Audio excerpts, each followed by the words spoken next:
Hey everyone, it's Chris Ward here with the CBT Nugget series on ITIL Foundations, and today's nugget, we're going to talk about service strategy, but more importantly, we're going to talk about money, money, money, money. Oh, I love money. I got a little bit of money right here. In fact, I think this is the money that I owe James Conrad and Jeremy for mentioning them in all my nuggets.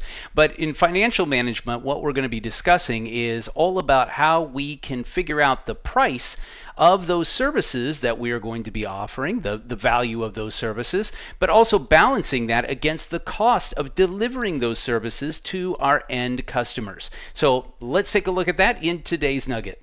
As you know, there are only 3 of the 5 functions that we need to really look at, or processes within the service strategy phase. And that, of course, we've already looked at. The first one is service portfolio management. Now we get to move on to the financial management for IT services. Because think about it, anytime you have IT services, now that you perhaps have an idea of the services that are already in place in your service portfolio, and remember how we talked about the pipeline could be those future services that you're going to need to develop. Well, the problem becomes this. You have your IT department. Okay, so here's an IT guy over here, Mr. Smart IT guy, and he says, well, this is what we need to do. And then meanwhile, over on the other side, you've got your, marketing managers, your business people, and, they'll have one here, and because they're always pulling it out. And so they want to say, well, we want to go in this direction for the business purposes. And so the financial management for IT helps to balance these two out. Well, let me tell you a little bit more about that on the next whiteboard. Financial management for IT in the strategy side of things is all about a balancing act. And the balancing act really comes down to what's the cost of producing that service, and we need to balance that against the quality of that service. Because think about it. Most of us are going to want the highest quality for the lowest cost. And there always are going to be times where you need to balance that a little bit, where you want the higher quality, but the cost is a little higher. But if you want lower cost, well, then you might need to lower the quality a little bit. And so financial management is really about making sure the balance is there. It's going to take a look at all the variables in putting out the service. I mean, not only the utility, not only the warranty, the resources and the capabilities, all the things that we talked about it, all of that is going to obviously showcase to us the quality of the service, how we're doing that, because remember, ultimately we want to provide the magic word, value. That's what services are supposed to do. And because of that, we need to utilize a tried and true methodology in order to decide which one is going to go up and which one is going to go down. And a lot of times this is where we'll have people say, oh, well, it's always about cutting the costs and cutting the costs. Well, yeah, but see, if you cut costs too much, the quality of service will go down, and then the value will go down of the service that you provide. And so there's always that real fine line that we need to look at. Another thing that, of course, financial management is going to help us with is going to take a look at the supply and demand between the service provider and the customer. Because obviously, if we're over here at our Acme Coffee here, and we got our customers coming in, and James and Jeremy are trying to put together, obviously, a business that can make money, but yet supply a very good value for your hot beverages, for those coffees, the teas, the cappuccinos, the lattes, the flat whites, whatever it is that they are going to serve. Well, one of the biggest parts of that service that'll probably come in is the ability to have more customers. So the physical capacity. Well, if you think about it, real estate is one of those things that is very expensive. It's one of the highest probably cost centers in a restaurant or a coffee shop, right? And so if you think, well, boy, we could make more money on our coffee sales if we had more seats to put down. Well, then obviously that is going to be an increased cost that will be hopefully a response to a large demand of people coming in their crowded lines. Well, that means that you can maybe step out, and the financial management side of things will say, yeah, it's good to spend a little bit more money to increase the cost in order for us to provide more seating for our guests. And that could be something with, especially in IT, if you think about it, capacity is huge. We need more hard drive space. We need more bandwidth. We need, we need more licenses for our end users. Those are all things that we need to look at, and financial management is going to help us do that. As you're getting ready for that small well-lit room to answer some computer questions, you might want to know about these 3 areas when it comes to financial management. These are the 3 primary or fundamental things that are going to be done within financial management. Now, you'll also notice that under my IT accounting, we have IT accounting, not just regular accounting. And that might remind you that in the large corporations, the IT department and even the service provision side of things might be separate than the entire company, or it might be a branch of your finance department. Now, for smaller companies, medium-sized companies to small-sized companies, they're probably all together. But if you think about it, financial management is something that is in everyday life. In fact, a lot of you are going to look at this and go, hey, even if I haven't even taken an ITIL class, I know a little bit about budgeting. You got to budget for yourself. Accounting, when it comes tax time. In fact, as of the recording of this nugget, the next day is tax day here in the U.S. So, in fact, I'm even using my green pen to remind me about my payment I have to make to Uncle Sam there. And then, of course, chargeback. Maybe you have multiple accounts where you use one account to pay for the credit card. So you're charging back against the money that is coming in. So these concepts are going to be something that you're very familiar with. Well, budgeting, if you think about it, is going to all about the future. Now, there's a couple of things about this future. You have the future for things that are in your pipeline, right? Because your pipeline is going to have those future things, and maybe you need to finance and plan for the amount of money that's going to be for that. But there is also going to be a need for budgeting for your current services that are out there, because every year you're going to have things like the electricity that's going to run. So if we're thinking about Acme Coffee, you got to run the espresso machine, you've got to run the bean grinder, you've got to run the little toaster ovens for the sandwiches, and the refrigerators to keep the food cold in the back in the kitchen area. And so these things obviously are going to need money, and you also need to budget for replacement and maintenance costs for your equipment. And that's true just the same in the IT world, isn't it? And so you want to make sure that the required resources to fund your IT are available and will be able to improve and or basically be a part of that business case that we're going to talk about here shortly. And then, of course, there is IT accounting. Now, IT accounting, notice I say it says IT, but it is basically the way to make sure that we know where we're spending our money. That's where it is. So this is where is the dinero, the money, going? Where's the money?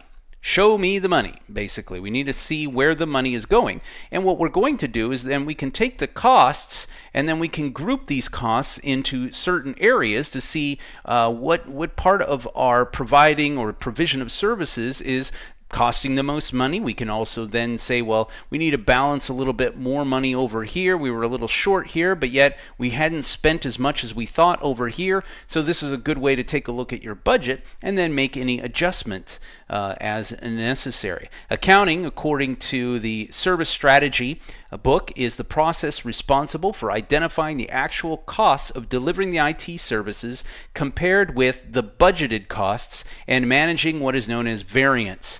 So the variance, in fact, in the world of project management, we talk about cost variance, which is the earned value of the work that's done minus the actual cost. And that gives you your cost variance. So if you've done $100 worth of work, but yet you've spent $200 on that work, you have a negative balance, don't you? You have a negative $100 that's coming out of your budget. And so you might say, well, we might need to make an adjustment on that particular case. Now, chargeback is going to be when you charge your customers for their use of the IT services. Now, this could be in a whole slew of different ways that you can do.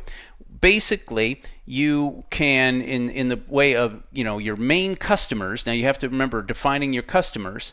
If you have your external customers, it is going to typically be money. But it may be in your internal departments, because this happened when I was working with Honeywell, talking about project management and doing some things with them.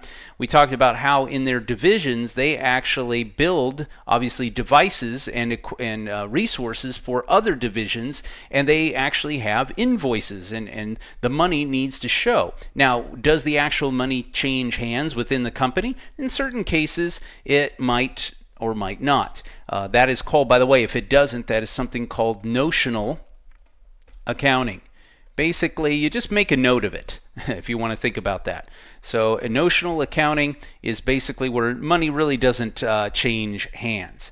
So if you think about it, if we're talking about the this whole thing, these three things are going to help us not only with future things, they're also going to help us with current things. They're going to make sure that we're on track with everything that we're doing, and we make sure that the appropriate costs are being passed on either to the customers, or we're tracking how those costs are being utilized by our internal IT department. Something we need to take into consideration as we look at this service is, what is the value of that service? So that's what service valuation really does. It says, what is the value that we assign to that service that we are going to deliver, right? I mean, we want to make sure that we are charging the appropriate price for the to the businesses that we're working with based upon our costs. Now, this works really well if you think about it from the Acme Coffee, because just to kind of give you an idea, I was working at Starbucks back in the day,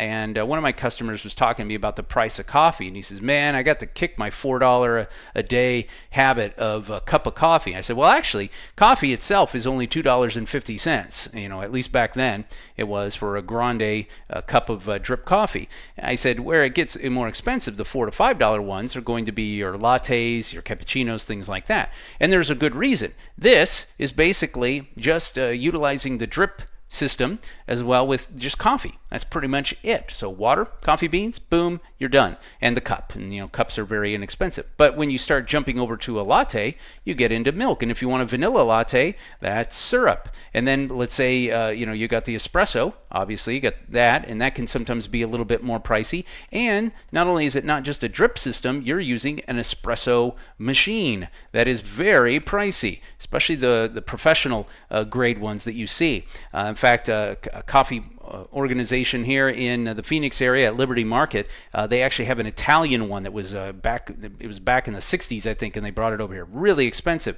But so these things are pricey. So obviously now you can see that the value of this might go up to maybe $4.50 based upon that. And in consideration, you might think of, from a coffee house, when you walk in that front door and somebody knows your name and says, hey, Chris, hey, Bob, hey, Sue, whatever your name is, and they have your drink almost ready, and then you get to sit down. It's a comfy place. You got free Wi-Fi. Remember, free Wi-Fi. Well, that's a service that's being provided as part of their service portfolio. And so guess what? That means that the price kind of matches what it is that you get, and the customers will let you know rather quickly whether you're going too high. But basically in service valuation, financial management is going to help provide the balance to show that the total cost of providing an IT service matches the total value that's offered to the business by the service. Now, if you do need to go to maybe a more expensive type of environment, or maybe you need to, in the case, let's say James and Jeremy over here, Jeremy Char, James Conrad, want to add more, they want to add a Chemex or a pour over system. Well, that means that they're going to need to expand. So they need to, of course, expand. That means that they need more real estate. Ooh, that's pricey as we're talking about it. We're going to need to add more equipment. And quite frankly, you're going to need to add more staff to kind of handle that. Well, that is something that is going to require, in financial management terms, a business case. A business case is essentially a way for you to justify and whether it's a significant single item or several items that are very pricey. And so in the business case, you're going to put down the costs, the benefits. You're going to take about what are some of the risks, some of the things that you might encounter. And they're going to have all kinds of things like the methods and assumptions that you use to come up with the analysis, what the business impact is going to be. And all of this is going to perhaps, and by the way, another way of seeing this, you might see it also as this in the small room, a BIA, a business impact analysis. That means is what if we don't offer that particular service? That's another way to kind of show whether you should spend the money or not. Well, there we go. Covered a whole bunch of stuff on financial management as part of service strategy. I hope this has been informative for you, and I'd like to thank you for viewing.